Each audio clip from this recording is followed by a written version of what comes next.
I only have one paranormal experience, but it's a weird one. And I remember it like it just happened yesterday. When I was a kid, we lived in a lot of rental homes. My dad hated apartments, so he always liked to rent standalone houses. He said he wanted the extra space, and he liked having a backyard to grill out.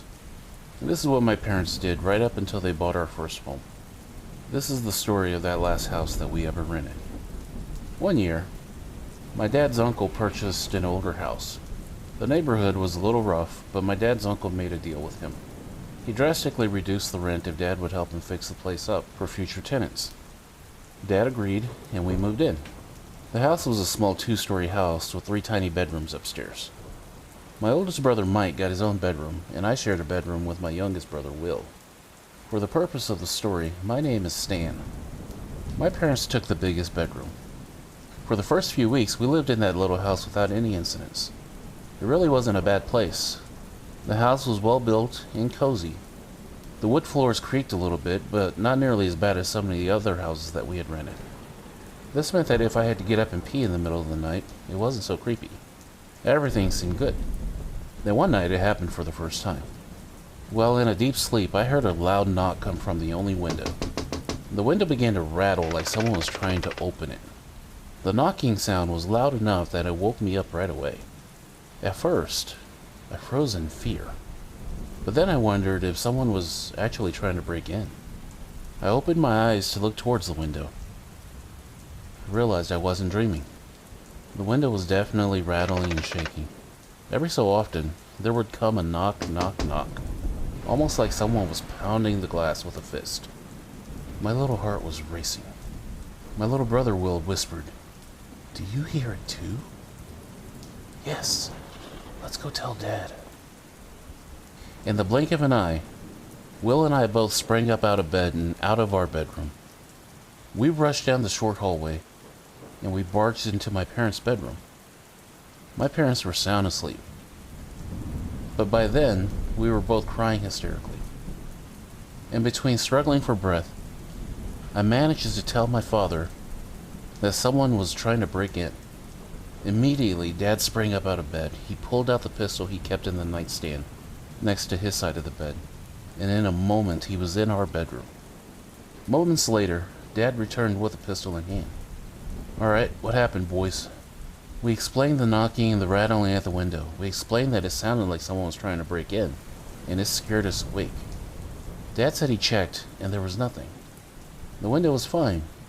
He even went downstairs to look around. Frustrated, Dad tried to convince my brother and I that we had probably just heard the wind, or maybe even a raccoon was at the window. Both of us knew what we had heard, though. However, even as kids, when something like that happens, you try to find the most logical explanation for it. Our mom tried to calm us down, but we wouldn't have it. At least not on that night. On that night, we both refused to sleep in our own beds. To my father's dismay, we squeezed into their bed. The next day, I told my older brother, Mike. Mike just called us stupid. He always called us stupid. He said it was the wind, and we got scared over nothing. When night came, Dad forced us to sleep in our own room again. We protested, but in the end, Dad threatened us with his belt. And that was the end of the discussion. Mom sat with us for a while. She kissed us each on the forehead, and she bid us good night. We both lay nervously for a long time, and then, before we knew it, sleep took us. That night, nothing happened. For the next several nights, nothing happened. Then one night, after both my brother and I started to forget about the knocking at the window, it happened again. Instantly, the knocking was followed by the rattling noise of someone trying to open the window. We both sprang up right away, and we dashed for my parents' bedroom.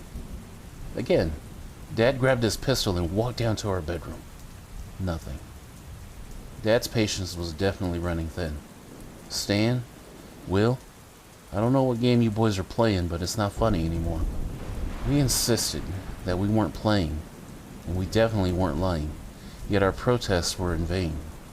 Dad forced us back to that bedroom. Suffice it to say, neither of us slept very well that night, even though the knocking did not return. The next night, after our mom tucked us in and we were sure My parents went to bed. Both of us sneaked into our oldest brother Mike's room. We slipped into bed with him, even though he thought we were stupid. He let us stay. That night, the three of us squeezed in together like sardines on his full-size bed. The next night, we did the same thing. But now, our oldest brother was less accommodating. He refused to let us stay. We both began to sob with fear. When Mike saw this, he actually softened. Mike was actually a pretty good big brother, even if he could be a jerk sometimes. Mike told us that we couldn't stay, but he would sleep in our room and prove to us that the knocking was just wind. This was not the solution we wanted, but it was better than nothing. That night, Mike set up his sleeping bag on the floor in our bedroom. With our big brother with us, both Will and I felt safer, and we all slept quickly. Nothing happened that night. This only confirmed to Mike how silly we were being. We begged him to stay in our room again the next night. He didn't want to, but once Will started crying, he relented and agreed to sleep on the floor for one more night. That night, we all went to bed like the previous night. Then suddenly, it actually happened. Like every time before, the window started to rattle and shake. It was trying to open. "Mike," I whispered fearfully. "Do you hear it?" Mike sprang up and sprinted out of the room faster than Will and I ever could. We both followed him as quickly as possible with our short little legs. Mike burst into my parents' bedroom. "They weren't lying, Dad," stammered Mike. He was clearly fearful, and my parents both recognized it. It was one thing for me and Will to tell tall tales, but now, their oldest son was saying it too. Suddenly, my dad had to reconsider whether everything was true or not. Half-heartedly, Dad replied, "It's probably just the wind." He walked down to our bedroom, and like every time before, there was no more knocking. The next night, Dad decided to sleep on the floor, the way Mike did, so he could hear the knocking for himself. As you can imagine, nothing happened. The next night, again, nothing happened. The next night, nothing happened. For an entire week, our father slept on the floor, and there was no knocking. Go figure. Finally, he decided that he and his sore back had had enough. That night, Will and I were in bed alone. And finally, it happened. While in a deep sleep, the knocking returned. The window then shook, and it rattled wildly. At that moment, just before Will and I were going to sit up and run out again, the door burst open. Dad barged into the room and straight to the window. The window continued to rattle as Dad grabbed the curtains with one hand, and he jerked it back forcefully. Instantly, the rattle and the knocking stopped. There was nothing there at the window. All he saw was the darkened backyard. Finally, our father experienced it for himself.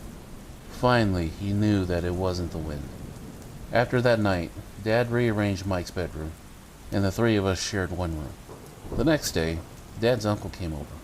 They examined the window together. I'm not exactly sure what they said to each other. Afterwards, Dad's uncle came over often. Together, they put in extra time and extra work on the repairs that the house needed. A couple of months later, all the work was completed, and we moved out of that house. Years later, we talked about that house. Mom shared with us that one day she spoke to the neighbor. The neighbor told Mom that several years ago, another family owned that home. One weekend, when they went out of town, a couple of the teenagers who lived down the street knew the house was going to be empty. As a result, they decided that they were going to rob the house. Those boys were friends with one of the kids in the family and knew the house's layout. They knew that the doors were going to be double locked. So they decided that the easiest way to rob the house would be to go in through the bedroom window in the back. Our window. The window was on the second floor, but it wasn't really that high up. There was a roof overhang that sat just underneath the window, which made for easy entry. When night came, the boys climbed up onto the overhang. They began to knock and rattle the window. With a crowbar, one of the boys tried to pry the window open. Unfortunately, the night was cool, and a thin layer of frost covered the roof, making it extra slick. As the boy adjusted his footing to gain leverage, he slipped and fell. It was only about a 10-foot fall, but the boy landed on the crowbar he was holding. The boy came down with his full weight on the pointy end of the crowbar. The iron bar went through the kid's chest, and he died within minutes, right there in the backyard. The neighbor told my mom that about a year after this, something similar to the knocking that we experienced happened to that family too. Eventually, it scared them so badly that the family sold the house and left. As the neighborhood started to go downhill, the house became a rental property, flipping from one owner to another and one tenant to another. However, the neighbor noticed that renters never stayed very long. All these years later, it all made sense to me.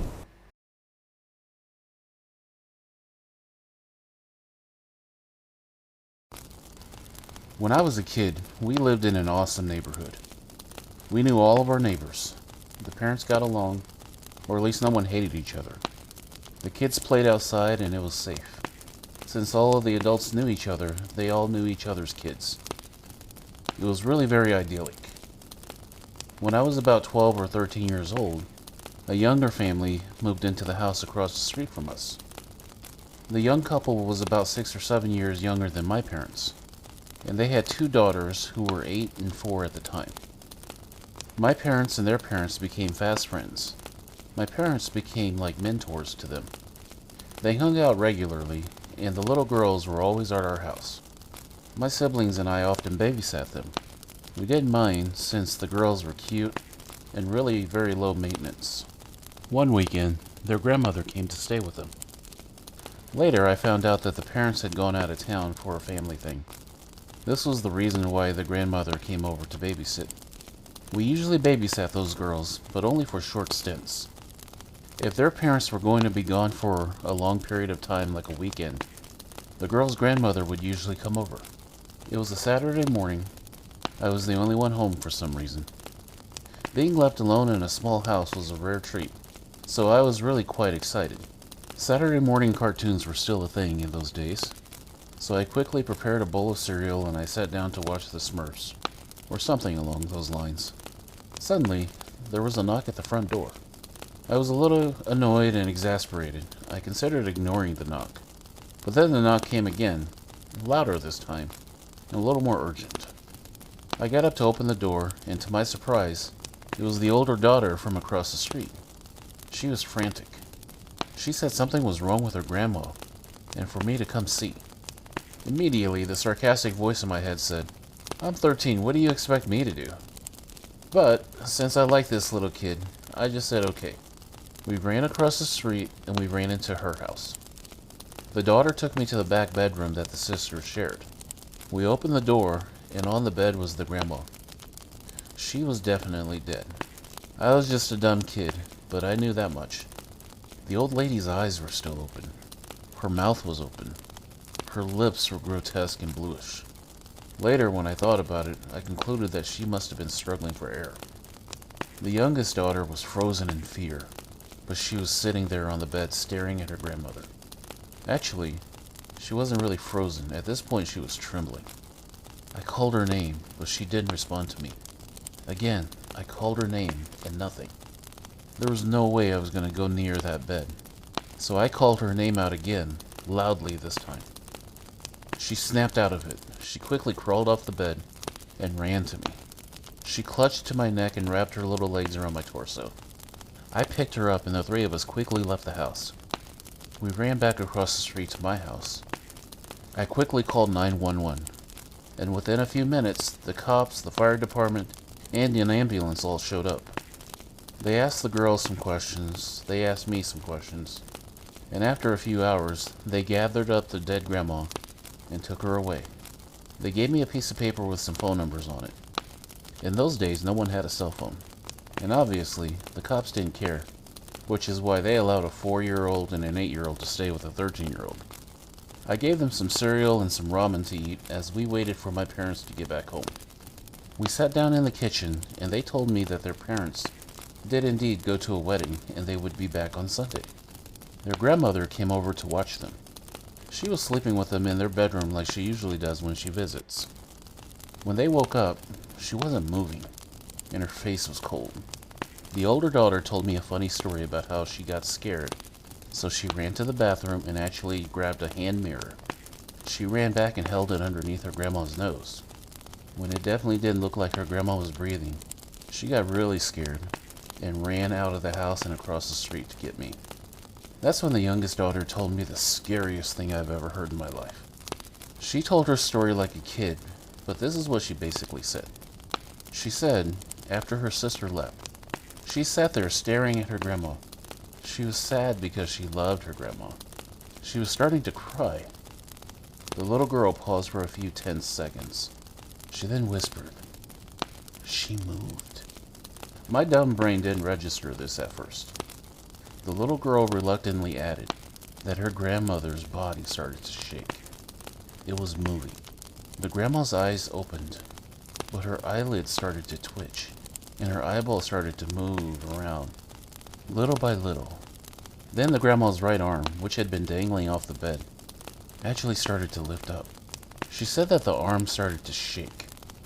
For some reason, I thought about Hulk Hogan trying to make a comeback after being put into a sleeper hold. The little girl said that's when she heard us run into the house and run down the hallway.